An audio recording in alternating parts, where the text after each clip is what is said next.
Welcome to the only daily podcast focusing on compliance news of the day. Each morning, start your day with a cup of coffee and Tom Fox, the voice of compliance, to hear about 4 of the top compliance, corruption, or leadership stories you will need to start your day. The Daily Compliance News is a production of the Compliance Podcast Network. First, a word from our sponsor.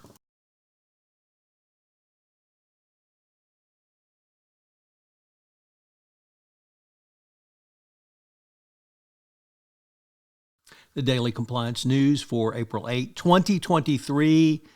The UAE refuses extradition request. And this story comes to us from the Wall Street Journal. South Africa has said the UAE has refused the extradition request for the Gupta brothers to be sent back to South Africa to stand trial for their bribery and corruption of South African former President Jacob Zuma and other senior officials in the ruling ANC. Whether the UAE will continue to do this or not is unknown, but they have certainly refused the initial request and indeed repeated inquiries. So it's not clear if and when the Gupta brothers will pay for their crimes. Next up, also from the Wall Street Journal, this time from the Risk and Compliance Journal, Dylan Tokar reporting, Microsoft is to pay $3 million over Russian sanction violations. Microsoft agreed to pay this fines for allegedly violating U.S. sanctions to Russia and other countries after its software and services ended up in the hands of blacklisted companies and persons in the Crimean region of Ukraine. The Treasury and Commerce Department said they had reached a settlement with Microsoft. The sanctions violations occurred between July 2012 and April 2019 and predate the Russian invasion of Ukraine.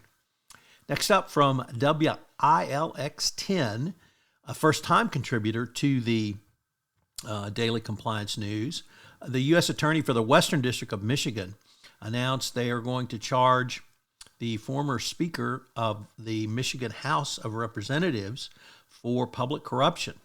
The indictments will be handed down, and they said that the defendants, including the former Speaker, accepted multiple bribes regarding marijuana licensing, and the bribes exceeded $100,000 in cash and other benefits from multiple sources. So yet another corrupt GOP House Speaker. And our final story comes to us from Reuters, which reports that Goldman Sachs was fined $3 million by FINRA for mistakes, or rather mismarking short sale orders. This story reports that FINRA has fined Goldman Sachs for mistakenly marking some of its stock orders as long instead of short and for reporting violations. The actions occurred from October 2015 to April 2018, where Goldman mismarked some 60 million short sale orders totaling more than 14 billion shares. So, once again, FINRA rules.